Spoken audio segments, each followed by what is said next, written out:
సభా అధ్యక్షుడు మన మృతితో సమానం పెట్టాడు ఇర్ఫాన్కి, అదేవిధంగా మా మహిళా సహోదరి మండలిలో సావిత్రమ్మ గారికి, రంగమ్మ గారికి, గంగరతమ్మ గారికి, సరోజమ్మ గారికి, ఉమాకి, ప్రేమలతకి, లక్ష్మీదేవికి, వేదిక పైన కూర్చున్న అందరికీ, అదేవిధంగా ముందర కూర్చున్న మన తెలుగుకి ఆడపడుచులకి, మన సహోదరి మండలికి, పక్కన కూర్చున్న మన సహోదరులకు అందరికీ పేరు పేరు. ఒక విషయం ఏమంటే, ఈరోజు తెలుగుదేశం పార్టీలో మీటింగ్ అంటే మహిళలు ఇళ్లలో నుంచి బయటకు వచ్చినారంటే అదే ఒక చైతన్యం. ఆ చైతన్యం తెచ్చి దేవుడు మన స్వర్గీయ నందమూరి తారక రామారావు మహిళలు వంటింటికే పరిమితమయ్యేవాళ్ళు. వారికి రాజకీయంగా అయితేనేమి, సోషల్ నెటివిటీలో అంటే ఏదైనా కానీ మేము ముందరకు వచ్చి మా పనులు మేము చక్కదిద్దుకునేంత మాకు స్వేచ్ఛ కల్పించింది మన స్వర్గీయ నందమూరి తారక రామారావు. అదేవిధంగా మన నారా చంద్రబాబు నాయుడు గారు కానీ అదేవిధంగా మహిళలకు చదువుకోవడానికి అయితేనేమి, ఉద్యోగాల్లో అయితేనేమి, మన ఆరోగ్యపరంగా అయితేనేమి, ఎందుకు ఈ విషయాలు నేను టూకీగా చెప్తున్నానంటే మీకు అందరికీ తెలుసు. ఇంకా నేను స్టార్ట్ చేసినానంటే క్లోజ్ అయిపోతుంది కాబట్టి కొంచెంగా మీకు అర్థమైనట్టు చెప్తున్నాను. ఆడబిడ్డలు మన చంద్రబాబు నాయుడు గారు ముఖ్యమంత్రిగా ఉన్నప్పుడు ఆడబిడ్డలు ప్రసవించాలంటే పల్లెల్లో నుంచి టౌన్కి రావాలి, ఎవరు ఇళ్లలో ప్రసవించకూడదు, తల్లికి బిడ్డకు చాలా భద్రత ఉండదని చెప్పేసి పట్టణాల్లో ఎక్కడైతే హాస్పిటల్ ఉంటుందో అక్కడే ప్రసవించాలని చెప్పేసి తల్లి బిడ్డ ఎక్స్ప్రెస్ పెట్టి వాళ్ళకు సురక్షితంగా తల్లితో పాటు ఇంకొకరిని పుచ్చుకొని వచ్చి వాళ్ళకు కానుకలు చేయించి తల్లికి బిడ్డకు కానుకలు ఇచ్చి వాళ్ళకు సురక్షితంగా ఇంటికి పంపించిన ఖాత కూడా మన చంద్రబాబు నాయుడు గారు. అదేవిధంగా చదువుకోవడానికి రిజర్వేషన్తో పాటు మన పిల్లలకు ఆర్థిక స్తోమత కూడా కల్పించి మన పిల్లలు దూరం నుంచి టౌన్లకు రావాలంటే స్కూల్ ఉండే వాళ్ళకి సైకిళ్ళు కానీ సప్లై చేసి పిల్లలు చదువుకోవాలి. ఆడపిల్లలు ఈ కాలంలో ఆడపిల్లలు పెళ్లిళ్ళు చేసుకోవాలంటే మగపిల్లలు వచ్చి చూసేది కాదు, ఆడపిల్లలు మగవాళ్ళని చూసి నేను చేసుకుంటాను అనేంత పైకి ఎదగాలి అని చెప్పేసి ఏకంగా లక్ష్యంగా పనిచేసిన వారు మన చంద్రబాబు నాయుడు గారు.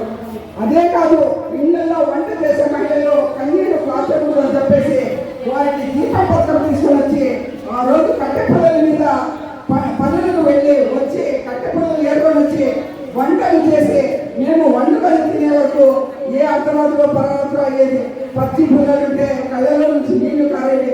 మేము వచ్చే వరకు పనిచేసి పనులు ముగించుకొని వచ్చి వంట చేసే వరకు చిన్నపిల్లలైతే పండుకునేవారు, మగవాళ్ళైతే తాగి కొట్టేవాళ్ళు, తిట్టేవాళ్ళు. ఇలాంటి పరిస్థితి నుంచి కాపాడిన ఏకైక దైవం మన చంద్రబాబు నాయుడు గారు. ఆ రోజు గ్యాస్ మనకు అందించి దీపం పథకంలో గ్యాస్ అందించి మన ఆడపిల్లలు ఎవరు కానీ కన్నీళ్ళు కాల్చలు కానీ ఏకైక లక్ష్యంతో పనిచేసిన వాళ్ళు.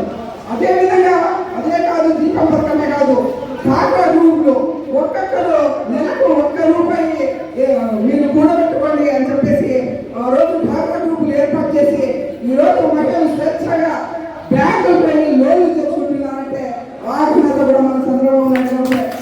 ఆ రోజుల్లో అయితేనేమి, ఈ రోజుల్లో అయితేనేమి మగవారి పైన ఆడవాళ్ళు ఆధారపడేది కాదు, ఆడవారి పైన మగవాళ్ళు ఆధారపడి చూపిస్తున్నారంటే మాకు ఒక గర్వంగా ఉంది. ఎట్లా ఆధారపడినారు అంటే ఏదైనా వ్యాపారానికి కానీ, పెళ్లిళ్ళు కానీ, మంచికి కానీ, చెడ్డ కానీ ఎవరైనా అప్పులు అడిగితే వడ్డీ తెచ్చుకోవాల్సిందే కానీ ఎవరు ఈరోజు చేతిలో ఇచ్చేవాళ్ళు లేదు. అదే డాక్రా గ్రూపులో ఉండే మహిళలు ఈరోజు ₹1,00,000 లోన్లు తీసుకొని బ్యాంకు కట్టు రొటేషన్ చేస్తున్నారంటే ఆ ఘనత కల్పించింది మన చంద్రబాబు నాయుడు గారు. ఇలాంటి ఎన్నో కార్యక్రమాలు మన తెలుగుదేశం పార్టీలో.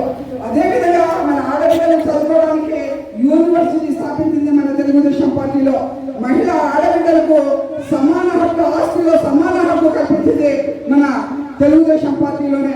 ఈ రకంగా ఆడవారికి సురక్షితంగా ఉండాలి, వారు గౌరవంగా ఉండాలి, తల ఎత్తుకొని బ్రతకాలి అని చెప్పేసి ఆలోచన చేసే ఘనత మన చంద్రబాబు నాయుడు గారు. ఈ రోజు చూస్తున్నాము, జగన్మోహన్ రెడ్డి ఆ రోజు తలలు నిన్నది, బుగ్గలు నిన్నది, మా అక్క చెల్లెళ్ళు నాకు ఓటేయండి, మీకోసం నేను నిలబడతాను అని చెప్పేసి ఆ రోజు ముద్దులు పెట్టడము, తలలు నిమ్మడం చేసి ఒక్క అవకాశం అని చెప్పేసి ఆ ఒక్క అవకాశాన్ని తీసుకొని ఈరోజు తుంగలో పెట్టి ఆడవారు ఏ రకంగా కష్టపడుతున్నారు ఒక్కసారి ఆలోచించాలి. ఆడవారు ఈరోజు కాయగూరలు రేట్లు పెరిగిపోయి, పప్పు ఉప్పు రేట్లు పెరిగిపోయినాయి, బియ్యం రేట్లు పెరిగిపోయినాయి. అదే కాదు, కరెంటు ఎన్నిసార్లు 9 సార్లు పెంచేశాడు. కరెంటు డబ్బులు కట్టుకోలేని పరిస్థితి. అదేవిధంగా ఈరోజు అదే కాదు, మగవాళ్ళు తాగడానికి ఆ రోజు 60 రూపాయలు 70 రూపాయలు ఉండే వాటర్ బాటిల్ 200 చిల్లరలు చేసి ఈరోజు సంపాదన 500 రూపాయలు మగవాళ్ళు సంపాదిస్తే 300 రూపాయలు తాగడానికి తగబెట్టి ఏదో 50 60 చికెన్ పకోడానో ఏదన్నా తెచ్చుకొని 300 రూపాయలు మగవాడు ఖర్చు పెట్టుకొని 200 రూపాయలు ఆడవారు ఏ రకంగా సంసారం చేస్తారు, ఏ రకంగా బిడ్డల్ని చదివించుకుంటారు, ఏ రకంగా ఇంటిని పాటిని సంపాదిస్తారని చెప్పేసి ఈ సందర్భంగా నేను అడుగుతున్నాను. అదే కాదు, మగవాళ్ళకు ఆ రకంగా చేసి ఆరోగ్యాలు చనిపోతున్నాయి. ఈరోజు ఆరోగ్యాలు చనిపోతే పుస్తలు కూడా పెట్టేసి వాళ్ళకు కాపాడుకోవడానికి భర్తని కాపాడుకుందామని చెప్పేసి మహిళలు ఈరోజు పాటుపడుతున్నారు. అదే కాదు, తాగే వాళ్ళను 25 సంవత్సరాలకు కుదవ పెట్టి రాజ్యం వెళ్ళిన ఘనత ఎవరికి దక్కిందంటే ఆ జగన్మోహన్ రెడ్డికి దక్కింది. అదేవిధంగా ఈరోజు కొంపలు చిన్న కొంపల్లో ఉంటాం మేము. లేదంటే ఒక అర్ధ ఎకరమో 1/2 ఎకరమో లేకపోతే ఎకరమో భూములు ఉంటాయి. అలాంటి భూములు మేము జీవితాంతం కష్టపడి సంపాదించుకున్న భూములు కూడా అమ్ముకోవడానికి అవకాశం లేకుండా, అదేవిధంగా ఇల్లు కూడా ఏదైనా మా ఆడబిడ్డ పెళ్ళో లేకుంటే పిల్లవాడికి చదివించుకొని ఉద్యోగం తెచ్చుకోవాలనో ఏదైనా కానీ మా దగ్గర డబ్బులు ఉండవు. ఇల్లు కొద్దుగా పెట్టి తెచ్చుకుందామంటే స్టాంపులు ఉండవు. అదేవిధంగా ఇల్లు అమ్ముకోవద్దు అని చెప్పేసి ఒక ఇది అనౌన్స్ చేశారు జగన్మోహన్ రెడ్డి. మేము ఇల్లు కూడా అమ్ముకోలేని పరిస్థితి.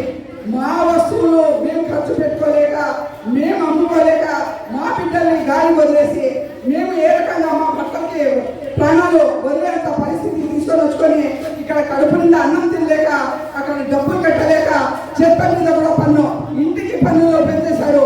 ఏ రకంగా పన్నులు కడతారు, లేదంటే కట్టీలు కొట్టడం, ఇంటి ముందర నోటీస్ తగిలించి ఒక 20 మంది వస్తారు. అవమానాలు భరించలేక పాలాలు తాగి సచ్చిన వాళ్ళు కొంతమంది అయితే, గురిటికించుకొని సచ్చిన వాళ్ళు కొంతమంది. ఈ రకమైన పరిపాలన నువ్వు చేసింది 5 సంవత్సరాల్లో 5 సంవత్సరాల్లో మహిళల పైన కేసులు, వాళ్ళకు కొట్టడాలు, తిట్టడాలు. మీరే కానీ మీ ఇంటి పక్కన ఏదైనా గలాటై మగవాడు మీ చేయి పెట్టుకున్నా, మీ కొంగు లాగినా, లేకుంటే మీకు కొట్టినా స్టేషన్కి పోయి ఆ మగవాడు మాకు ఈ రకంగా చేస్తున్నాడు కేసు తీసుకోండి అంటే ఆ మహిళల పైన కేసు పెట్టి ఆ మగవాళ్ళకు కాపాడే పరిస్థితి. అంటే నేను మగవాళ్ళకి అందరికీ నిర్బంధించండి అనేది కాదు, అక్కడి నుంచి ఫోన్లు వస్తాయి వైసీపీ ఎమ్మెల్యేలో వాళ్ళ నాయకులు. అది కాదంటే ఎవరు నష్టపోతారో, ఎవరు దెబ్బతింటారో వాళ్ళపైన కేసులు పెట్టే పరిస్థితి, ఇలాంటి పరిస్థితి. కాబట్టి ఇంకొక విషయం చెప్తున్నాను, కదిరి అభివృద్ధి ఏ రకంగా జరుగుతూ ఉంది, ఏ రకంగా జరిగింది? ఎక్కడైనా కానీ రోడ్లు ఉన్నాయా, నీళ్లు ఉన్నాయా? మాకి ఆ అమ్మాయి చెప్పింది మాకు నీళ్లు లేవు. అదేవిధంగా ఈరోజు ప్రతి ఒక్కరూ బెంగళూరు కానీ లేకుంటే పులివెందుల కానీ అక్కడ వెళ్ళి మదనపల్లి కానీ దగ్గర ఉండేదానికి వెళ్తున్నారు. ఒక్క ఇండస్ట్రీ తీసుకొని రాలేదు, ఒక్క కాలేజీ కట్టలేదు. ఇలాంటి పరిస్థితి. మన తెలుగుదేశం పార్టీ వస్తేనే ఇలాంటి అభివృద్ధి జరుగుతుంది. మహిళలకు ముందు పీట వేసి మహిళలకి పైకి తీసుకొని వెళ్ళాలని ఆలోచించే నాయకుడు మన చంద్రబాబు నాయుడు గారు. అదేవిధంగా మన కందుకుంట వెంకటేశ్వర ఎప్పుడైనా ఎక్కడైనా ఆడవారిని అగౌరవపరిచిన వాళ్ళని ఎక్కడైనా మీరు విన్నారా? అమ్మ అంటారు, అక్క అంటారు, చెల్లి అంటారు. మీరు అక్కడే ఉండమ్మా, మీ పని ఏమో చెప్పండి, నేను చేసి పెడతానంటారు. అధికారంలో లేకున్నా అదే నాయకుని లక్షణము. కాబట్టి నేను చెప్పేది ఏమంటే, కందికుంట వెంకటప్రసాద్కి అత్యంత మెజార్టీ రావాలంటే మనమందరము కలిసి చర్చించుకోవాలి. ఇంటి పక్కన చెప్పాలి, మన పిల్లలకి చెప్పాలి, మన భర్తలకి చెప్పాలి, పక్కన ఉండే వాళ్ళకి చెప్పాలి. ప్రతి ఒక్కరూ మాట్లాడాలి. మాట్లాడతానే ఏం జరుగుతుంది, మేము ఏ రకంగా నష్టపోతున్నాము, మేము ఏ రకంగా అభివృద్ధిలోకి రావాలి, మన పిల్లలు బాగుపడాలంటే మేము ఏం చేయాలి, ఏ ప్రభుత్వాన్ని తెచ్చుకోవాలి, ఎవరైతే మా గురించి ఆలోచిస్తున్నారు అని చెప్పేసి మనం ఆలోచన చేయాలి. చేసి మనం తెలుగుదేశం పార్టీకి ఓటు వేయాలి. ఇంకొక విషయం, ఈ అమ్మ తెలుగుదేశం పార్టీలో ఉంది, తెలుగుదేశం గురించి పొగుడుతూ ఉంది అనేది కాదు. ప్రతి ఒక్కరికి ఒక మెదడు అనేది ఉంది. ప్రతి ఒక్కరూ మేము ఏం అనుభవిస్తున్నామని చెప్పేసి ఉంది. తెలుగుదేశం పార్టీ 15 సంవత్సరాలు చంద్రబాబు నాయుడు గారు ముఖ్యమంత్రిగా ఉన్నారు. వారు ముఖ్యమంత్రిగా ఉన్నప్పుడే మన కదిరి హాస్పిటల్ వచ్చింది, రోడ్లు వచ్చాయి, ప్రతి వీధికి ట్యాంకులు వచ్చాయి. ఇవన్నీ ఎప్పుడు జరిగాయంటే చంద్రబాబు నాయుడు గారు ముఖ్యమంత్రిగా ఉన్నప్పుడు ప్రతి స్కూలు మంచి స్కూల్ అయినాయి. వీళ్ళు ఏం చేస్తున్నారు, స్కూల్ అన్ని అమ్మివేస్తున్నారు, స్థలాలు ఎక్కడ చూసినా కబ్జా చేస్తున్నారు, ఎక్కడ చూసినా కొట్టడాలు, తిట్టడాలు, కేసులు పెట్టడము వైఎస్ఆర్ పార్టీ వాళ్ళు. కాబట్టి ఆలోచన చేయండి, చేసి కందుకుంట వెంకటేశ్వరకి గెలిపించుకుంటే కదిలోనే ఉంటాడు, మనకు అభివృద్ధి పరుస్తాడు. మనకు అంటే మనకు కాదు, మా ఊరు అభివృద్ధి పడినా కానీ మనం అభివృద్ధి చెందినట్లే. లేదంటే ఈరోజు మంచి కాలేజు మదనపల్లిలోనో అనంతపూర్లోనో ఉందనుకోండి, మన పిల్లలకి అక్కడ పంపించి చదివించుకోవాలంటే ఎంత ఖర్చు వస్తుందో ఒకసారి ఆలోచించండి. అదే కదిలో ఉంటే ఇంట్లో అన్నం తినిపోయి అన్నం కూడా పెట్టే అవసరం లేదు. అక్కడ కాలేజీలోనే అన్నం పెడుతున్నారు, స్కూళ్ళలో పెడుతున్నారు, హై స్కూళ్ళలో పెడుతున్నారు. అక్కడికి పోయి పిల్లలు అట్లా పోయి చదువుకొని వచ్చి డిగ్రీలు తీసుకోవడం మంచిదా, లేకుంటే ఊర్లో పడి బస్సు టికెట్ తెచ్చుకొని వెళ్ళి అక్కడ చదువుకొని వాళ్ళు కష్టాలు నష్టాలు పాలయ్యి అమ్మ నాకు డబ్బులు పంపించు అంటే అమ్మ ఇక్కడ సంసారం ఈదలేక భర్తతో తన్నులు తిట్టు, దెబ్బలు తిట్టు, తిట్లు తిట్టు, డబ్బులు కూడబెట్టలేక ఆ డబ్బులు కూడా ఆ మగవాళ్ళే లాక్కొని వెళ్ళిపోతారు. పిల్లవానికి ఏం పంపిస్తాము, మేమేం తింటాము, భర్తని ఏ రకంగా కాపాడుకుంటాము. ఇలాంటి పరిస్థితి ప్రతి ఒక్కరు ఆలోచించండి. ఇంకొక విషయం ఏమంటే, తెలుగుదేశం పార్టీలో దీపం పథకం ఆపేశారు వైఎస్ఆర్ పార్టీ వాళ్ళు వచ్చి. ఈరోజు 1100-1000 రూపాయలు వేసి గ్యాస్ తీసుకోవాలంటే ఏ రకమైన ఇబ్బంది ఉందో ఒకసారి గమనించాలి.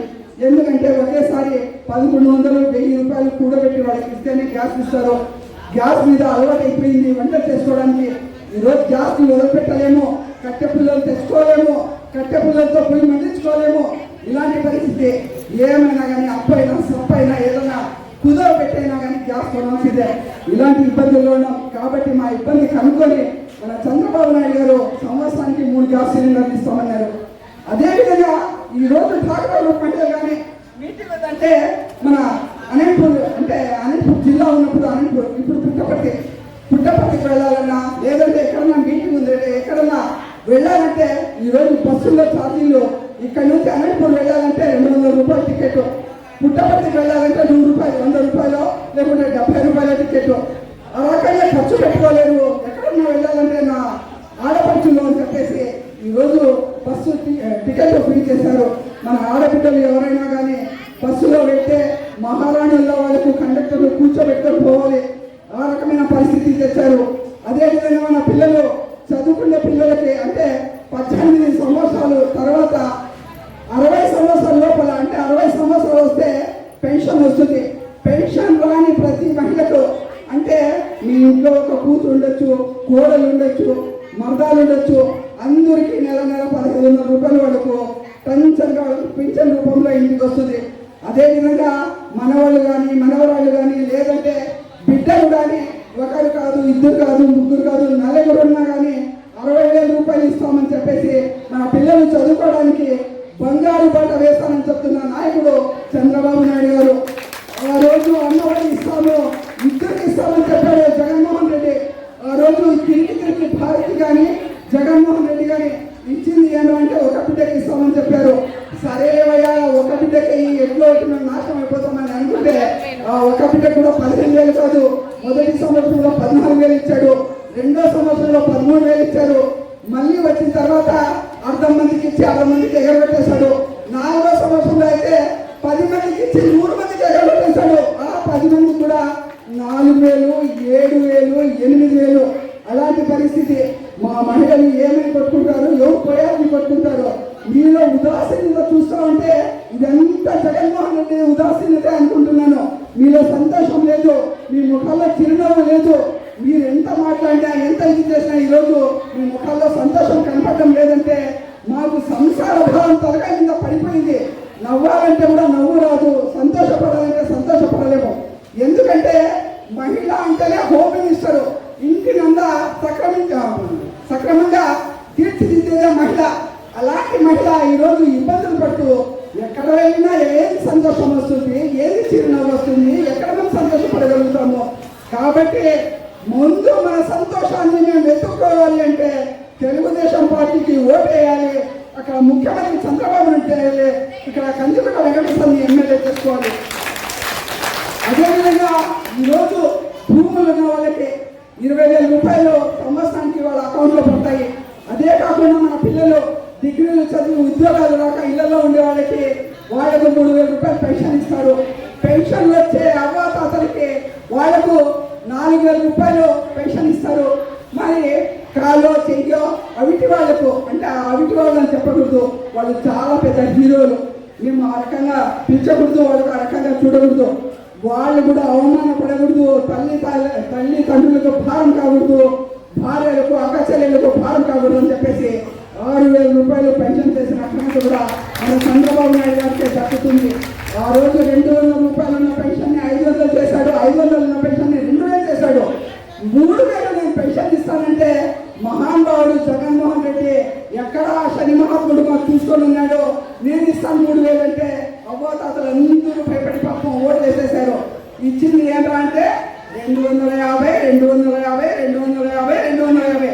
3,000 ఎప్పటి నుంచి వస్తానంటే ఒక 3 నెలల నుంచో 4 నెలల నుంచి ఆ ఎప్ప దిగిపోయే టయానికి వస్తున్నాయి. అదే కాదు, ప్రతి ఒక్కరు ఇబ్బంది పడుతున్నారు. మేమే కాదు, మా ఉద్యోగస్తులు కూడా చాలా ఇబ్బంది పడుతున్నారు. ఎప్పుడు కానీ ఆంధ్రప్రదేశ్లో ఉద్యోగస్తుల ఓట్లు 60,000, 80,000 ఓట్లు వచ్చాయి. ఈసారి 6 లక్షల ఓట్లు వచ్చినాయంటే వాళ్ళు ఏ రకంగా ఇబ్బంది పడుతున్నారు, ఏ రకంగా వాళ్ళు బాధపడుతున్నారు ఒక్కసారి ఆలోచించాలి. ఆ రోజు ఆ ఉద్యోగస్తులే వైఎస్ఆర్కి చాలా బాగా చేస్తారంట పాపని వాళ్ళు మోసపోయారు. మోసపోయిన 4 నెలలు వాళ్ళకి తెలిసిపోయి వాళ్ళు వాళ్ళ ఓట్లు ఎగరగొట్టేసినా కానీ వాళ్ళు ధర్నాలు చేసి మేము ఓట్లు వేయించకి మేము కూర్చుంటున్నాం, అందుతో మా ఓట్లు ఏమైపోయినాయని చెప్పేసి కలెక్టర్ని కానీ నిలదీసి వాళ్ళు ఓట్లు తీసుకొని వాళ్ళు ఓట్లు వేసినారంటే ఈరోజు ఆంధ్రప్రదేశ్లో 6 లక్షల ఓట్లు వేసినారంటే ఆ ఘనత పాపం ఉద్యోగస్తులని ఇంత మార్పు వచ్చిందంటే ఇంకా సామాన్య ప్రజలు మేము ఏ రకంగా బ్రతకాలి, ఏ రకంగా ఇది చేయాలో ఒకసారి ఆలోచించాలి.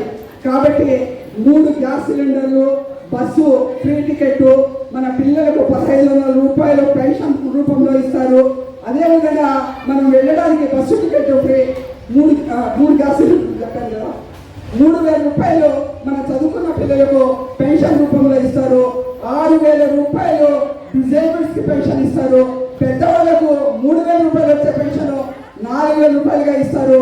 అదే కాదు, మనము ఈరోజు 20 లక్షల మందికి ఉద్యోగాలు ఇస్తారంటున్నారు మన చంద్రబాబు నాయుడు గారు. ఏ రకంగా ఇస్తారో ఒకసారి ఆలోచించండి. జగన్మోహన్ రెడ్డి మన అసెంబ్లీలో తాకట్టు పెట్టి జీతాలు ఇచ్చుకోలేని పరిస్థితి.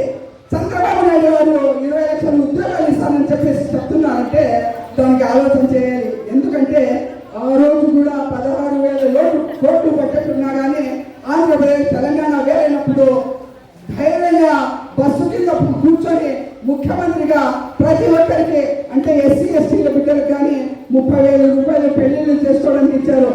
ఎన్నో సప్లాలు తీసుకొని వచ్చారు. అదేవిధంగా ముస్లిం మైనార్టీకి ఇచ్చారు దూరం తోఫా అని చెప్పేసి. అదేవిధంగా సంక్రాంతి వస్తే హిందువులకి ముస్లింలకు అందరికీ కలిసి సంక్రాంతి తోఫా ఇచ్చారు. రంజాన్ వస్తే ముస్లింలకు ప్రత్యేకంగా రంజాన్ తోఫా ఇచ్చారు. అదేవిధంగా క్రిస్టియన్లకు క్రిస్మస్ తోఫా ఇచ్చారు. అంటే ప్రతి ఒక్కరూ పండుగలు ఘనంగా చేసుకోవాలి, సంతోషంగా ఉండాలి అనేది నినాదం. ఆ రోజు 16,000 కోట్లు లోటు బడ్జెట్ ఉండింది.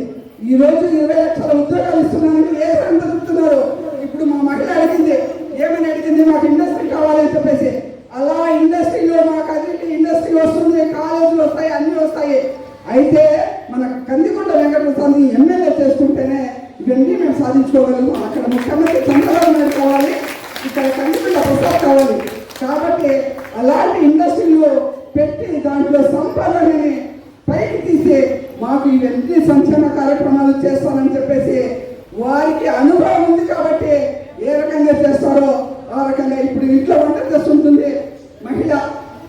ఎవరైనా సరుకులు అయిపోయింటాయి, ఇద్దరు వస్తారు భోజనం పెట్టు అంటే ఏదో ఒక రకంగా ఉండే పిండిలో చపాతీ చేస్తో లేకపోతే కొంచెం ఉప్మా చేస్తో ఈ అన్నము ఉప్మా అంతా కలిసి సర్దేసి ఆ మహిళకే తెలుసు. ఆ రకంగా చంద్రబాబు నాయుడు గారు ఎందుకు ఈ విషయం చెప్తున్నానంటే మహిళలకు అర్థమయ్యేట్లు నేను మహిళల గురించి ఏ రకంగా మేము సర్దుతాము అని చెప్పి చెప్తున్నాము. ఆ రకంగా చంద్రబాబు నాయుడికి అనుభవం ఉంది కాబట్టి ఆ రకంగా ఏ రకంగా సంపాదన సృష్టించాలి, ఏ రకంగా నా ఆడపడుచుని వెనుకలేసుకోవాలి, నా బిడ్డల భవిష్యత్తు చూడాలి అని చెప్పేసి ఆలోచనతో కష్టపడుతున్నారు. 74 సంవత్సరాల వయసులో ఈరోజు ఎండలో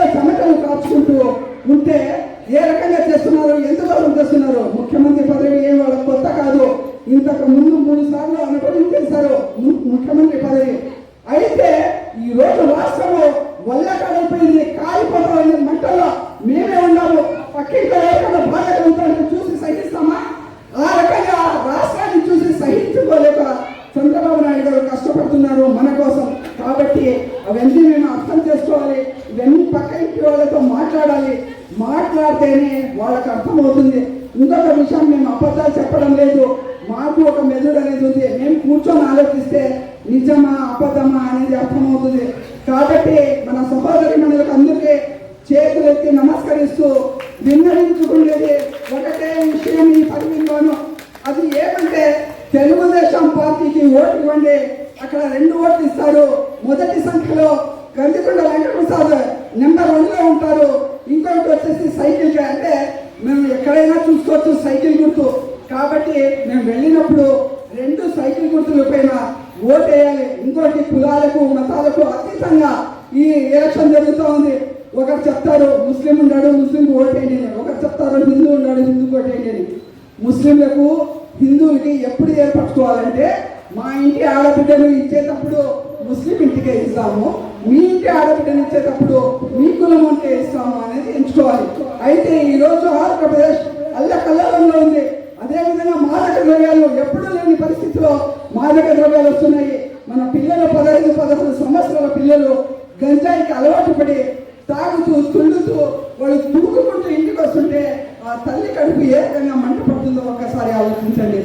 మేము ఎంత జీవితం ఎంత ధారపోసిన ఆ బిడ్డని వాడు ఒక్కసారి అలవాటు అయిపోతే ఆ బిడ్డ మారుతాడా, ఆ తల్లి తండ్రికి సంతోషం ఉంటుందా అనేది ప్రతి ఒక్క ఆడది, ప్రతి ఒక్క ఆడాయమ్మ, ప్రతి ఒక్క ఆడబిడ్డ గమనించాలని చెప్పేసి కోరుకుంటున్నాను. నీ డబ్బు దాటానికి, నువ్వు డబ్బు సంపాదించుకోవడానికి నువ్వు లిక్కర్ని నాసిరకమైన లిక్కర్ అమ్ముతున్నావు, గంజాయిని తెచ్చి నాశనం చేస్తున్నావు, అందరూ ఆస్తులు పెట్టుకుంటున్నావు. అలాంటి వారికి తెచ్చి ఆంధ్రప్రదేశ్ని నాశనం చేసుకోవాల్సిన అవసరం లేదు. మన తాలిబొట్లు మేము కాపాడుకోవాలంటే, మన కడుపు కోతను మేము సంతోషంగా మలుచుకోవాలంటే మేము తెలుగుదేశం పార్టీకి ఓటు వేయాలి. మన బిడ్డల్ని మన భర్తల్ని కాపాడుకోవాలని చెప్పేసి మనసారా కోరుకుంటూ సెలవు తీసుకుంటున్నాను. దీంట్లో ఏమైనా మీకు తప్పుగా అనిపించింటే ఖండించాలి, ఒప్పుగా అనిపించింటే మీరు తప్పకుండా 2 ఓట్లు సైకిల్ గుర్తుకు వేయాలని చెప్పేసి ఇంకొకసారి కోరుకుంటూ సెలవు తీసుకుంటున్నాను. జై తెలుగుదేశం, జై చంద్రబాబు నాయుడు.